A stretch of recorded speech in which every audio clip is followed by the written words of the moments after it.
So this is the resume that my client took a first stab at, and I removed their name and their LinkedIn information to ensure that they remain anonymous. The goal here is to ensure the resume that they created for the specific job role that they have are aligned. So they sent me the job description as well. I've taken a look at it. For the sake of simplicity, we're just looking at their resume. So first and foremost, I already see that this is taking up some space and they don't need a whole separate section for this because the space that you have here is going to be very helpful real estate to convince the recruiters who are reviewing this to keep reading. And if you're taking up space already, it's just not very strategic. I would move this up to the top as what I just did here. And you can see some of my comments right here. I always do suggestion mode just because these are suggestions and the client and yourself can make the call at the end of the day on what you want to do. And then next, they put product development engineer. I believe they're trying to describe what they are currently doing, which this client wants to switch over to the technical program management space. So if you're trying to pivot over to another career, then I would recommend removing this to ensure that the folks reviewing it envision you within that role. And if you put your previous role, it just isn't as convincing. Okay, here is their summary statement. They summarized it as their big picture, clarity, and team focused. I think this actually describes the client very well.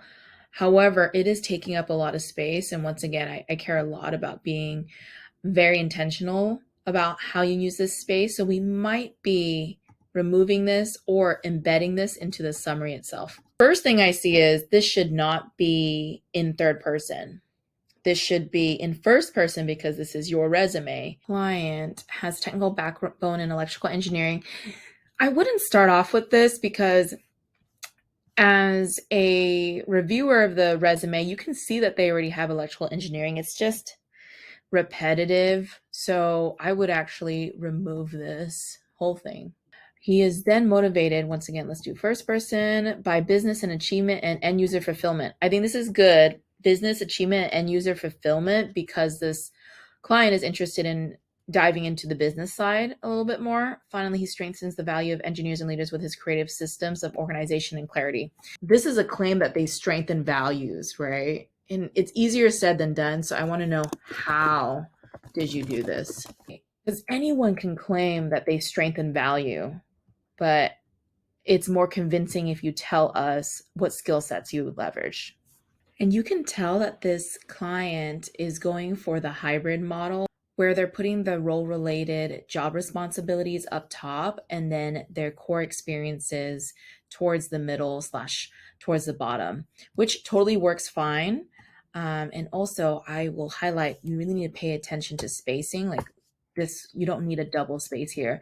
I know I'm being very nitpicky, but it's because the more detailed you are on your resume, the more likelihood that the recruiters are going to pay attention because they see you're detail oriented. Supported launch of 3 servers, developed new features. Okay, so already you supported the launch. Okay, what were the results? A lot of people can say they worked on things, but what was your impact? You'll hear me say that a lot. You want to convey to the resume reviewers that you are going to be adding value to their company. New features and test program based on product requirements. So what? Once again, what did that do? What did these new features do? You kind of get the drift here now. So all of you watching should be going through your resume and having these same thoughts. The so what? Coordinate failure analysis with cross-functional team. This is good. In order to what? Experience working with cross-functional teams, integration quality. How many cross-functional teams? I want to see as much data as possible because how am I going to know you're better than the other person that I'm going to be reviewing? Navigate CERTA databases through Linux command line. So what's the significance of this? Exposure to project management such as engineering audits. Okay. Once again, why is that important? Develops relationships with internal and external customers. Okay. Well, I can infer that why this is important, but like, how did you develop these relationships? What skill sets did you flex? Core competencies. Maybe you want to move this down to the bottom because right now I want to get into the meat of things. Like, what have you been up to? A lot of people know what Intel's about. I would actually even probably remove.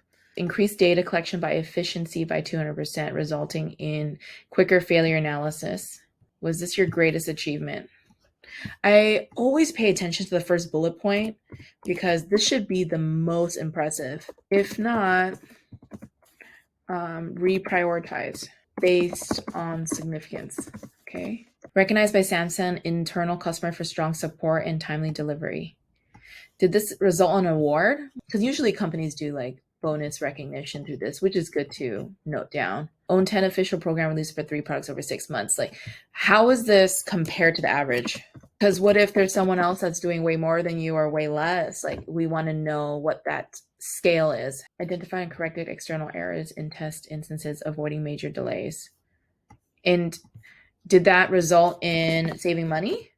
You see where I'm going here? I want to know the significance. Explain it to me, interpret it for me.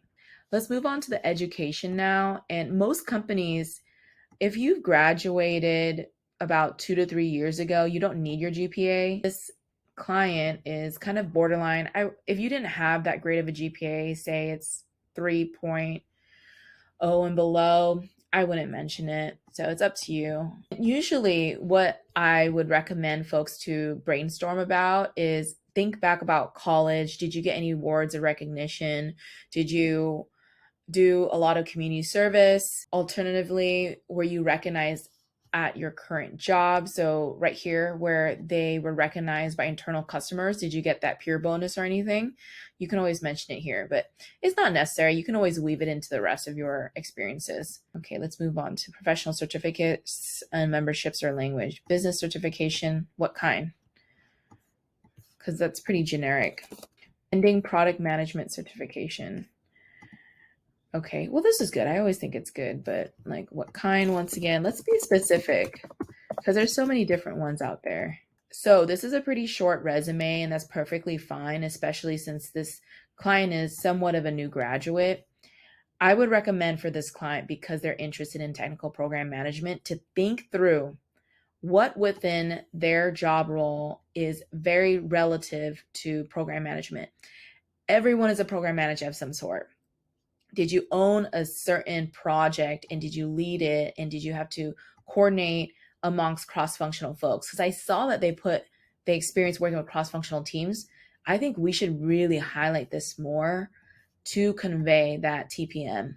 A tip for y'all out there too, when you're striving to switch to a new path, you should definitely pick up some side projects, passion projects, personal projects that help you flex those skill sets in that new job category you're interested in.